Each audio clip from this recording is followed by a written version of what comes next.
Assalamualaikum warahmatullahi wabarakatuh. Perkenalkan, nama saya Safa Salsabila, kelas 3 PGMID. Di sini saya akan menjawab 4 soal itu untuk UTS pembelajaran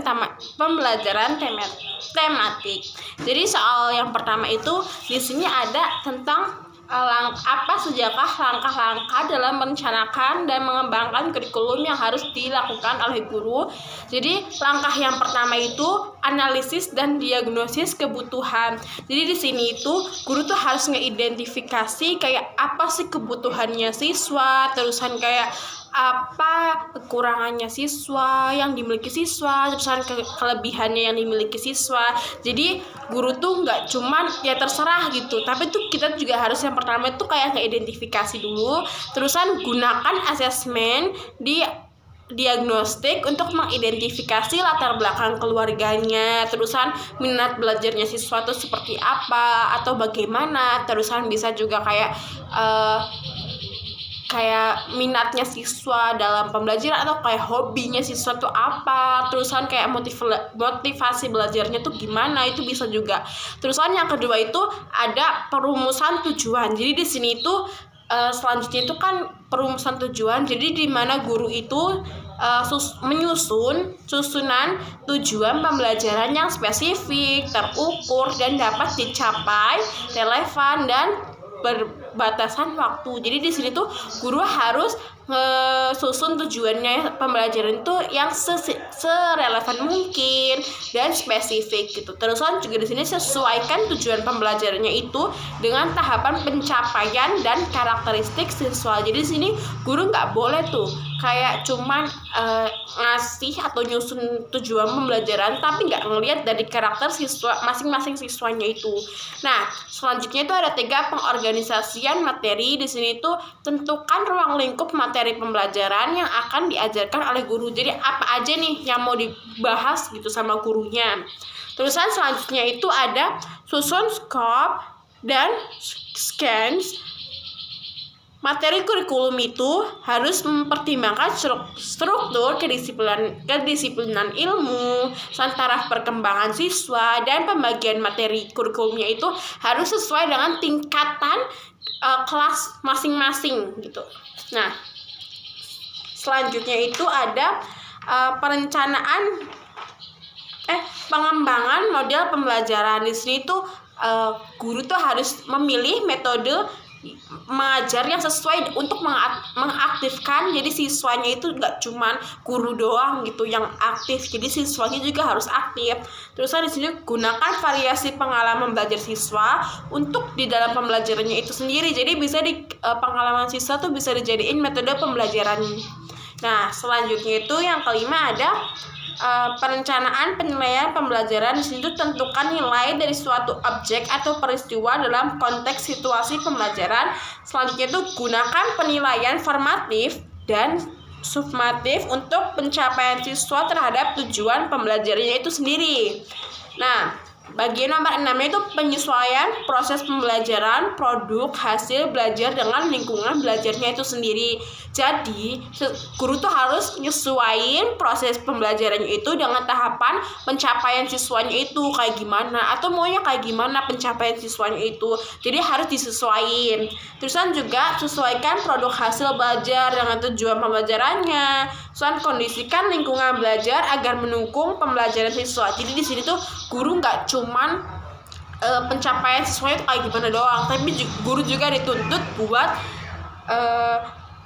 mendukung kondisi belajarnya siswa tuh kayak sebaik-baik mungkin biar siswa tuh kayak aktif, terusan kayak pokoknya siswa tuh kayak bisa gitu jadi kayak pusat yang pertama itu. Nah, si siswanya. Terusan selanjutnya tuh evaluasi pembelajaran dan asesmen. Di sini tuh di sini tuh harus ada evaluasi pembelajaran dan asesmen untuk mengevaluasi keberhasilan pembelajaran siswa. Nah, kalau udah nih pencapaiannya, tujuannya, baru ada evaluasi biar kita kan tahu tuh kayak keberhasilan pembelajaran siswa tuh berhasil apa enggaknya gitu. Terus di sini tuh libatkan orang tua siswa dan pendidik serta siswanya itu sendiri dalam pelaporan hasil belajar yang efektifnya. Apakah efektif atau enggaknya itu. Nah, si orang tuanya itu juga dilibatin juga, guru harus ngelibatin orang tua, siswanya pun dan gurunya itu sendiri.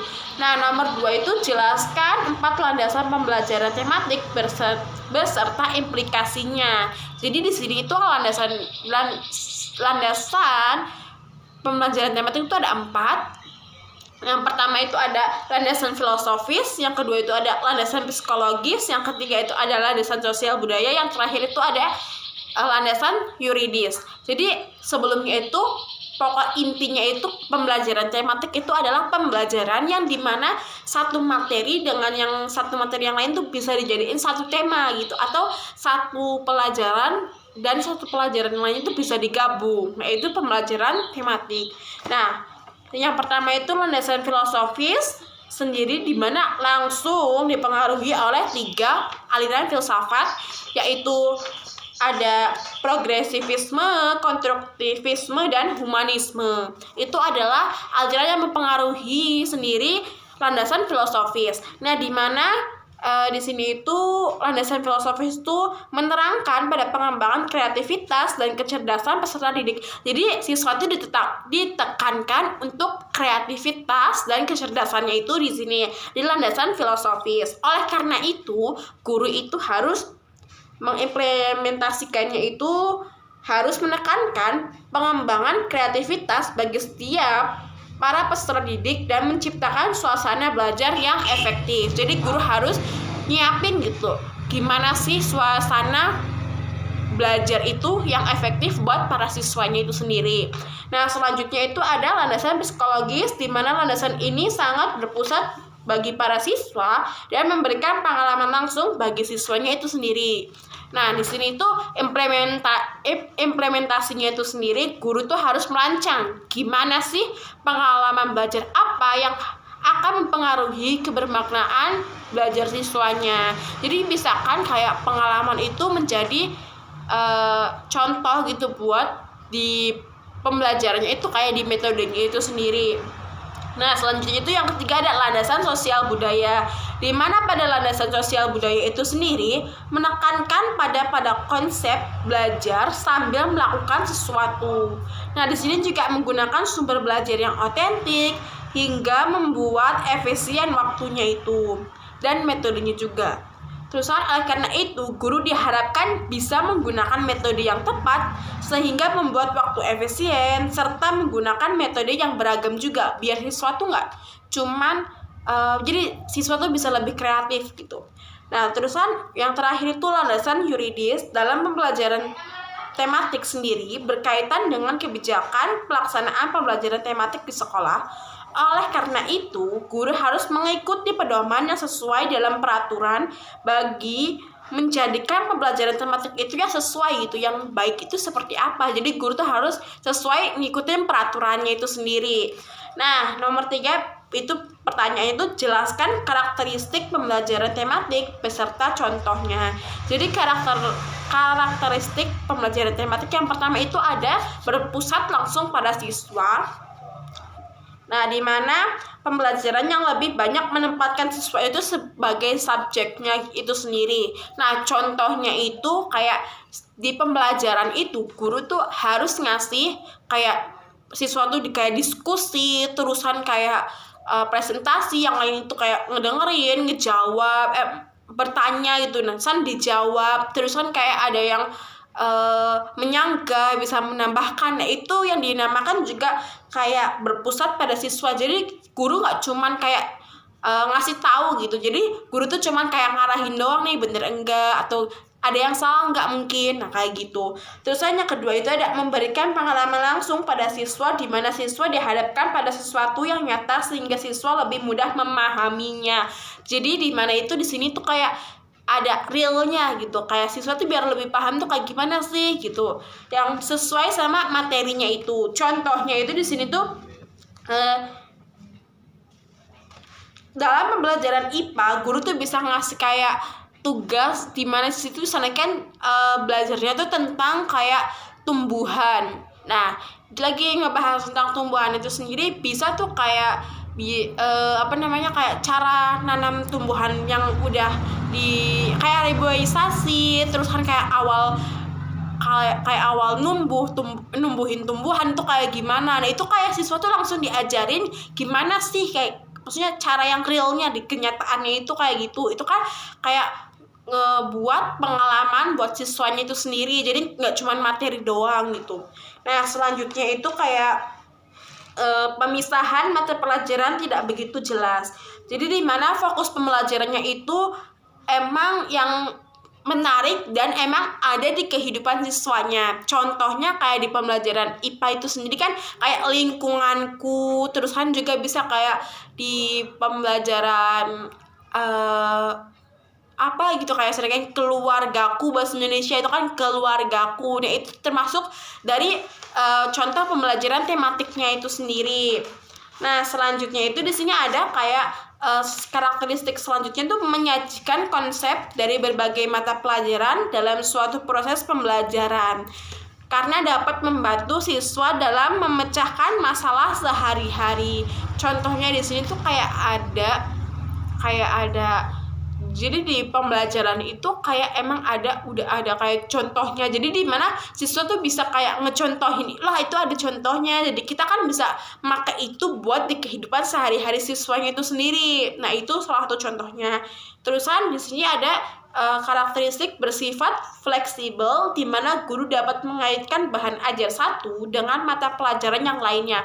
Contohnya itu di pelajaran IPA itu kan ada ngebahas tentang sampah atau kayak lingkungan. Nah, bisa tuh kalau di IPA-nya itu. Nah, kalau di seni budayanya tuh bisa aja kayak sampah itu bisa loh dijadiin kreativitas, terus kan bisa didaur ulang, terus kan bisa dijadiin bahan untuk dijual gitu, kayak diproduksi. Nah, itu masuk ke IPS juga tuh. Nah, itu salah satu contoh dari bersifat fleksibel. Jadi nggak cuman satu mata pelajaran di situ buat satu contoh doang. Guru bisa ngecontohin sama berkaitan sama materi yang di pelajaran lain, tapi masih nyambung gitu sama materi yang ini gitu.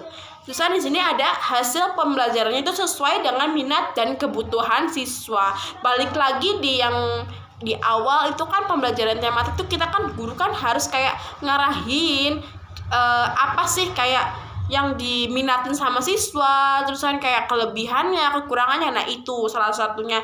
Di sini contohnya tuh kayak misalkan kita suka pelajaran IPA, jadi si guru harus kayak ngarahin siswanya itu kayak buat lebih ngedalemin tentang IPA-nya itu sendiri. Nah, di sini terakhir nomor 4. Jadi yang di sini kan kayak RPP gitu kan. Jadi yang A itu identitas mata pelajarannya, di sini tuh ada contohnya tuh saya ambil kelas 3. Temanya itu peristiwa alam, subtemanya gempa bumi, dan bidangnya itu ada bahasa Indonesia sama matematika sama IPA. Di sini buat kompetensi dasarnya itu memberikan tanggapan sederhana tentang cerita pengalaman teman yang didengar, menceritakan peristiwa yang pernah dialami, dilihat dan didengar, mendeskripsikan kenampakan permukaan bumi di lingkungan, mengidentifikasi berbagai jenis dan besar sudut. Itu salah satu kompetensi dasarnya.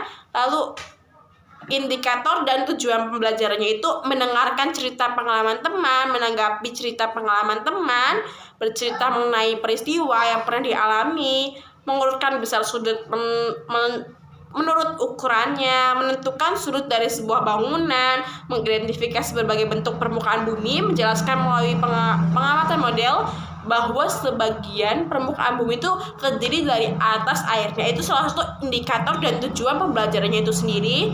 Selanjutnya itu materi pokoknya tuh mendengarkan cerita pengalaman teman, menyimak bacaan, menentukan sudut pada benda, dan yang terakhir mengenal permukaan bumi.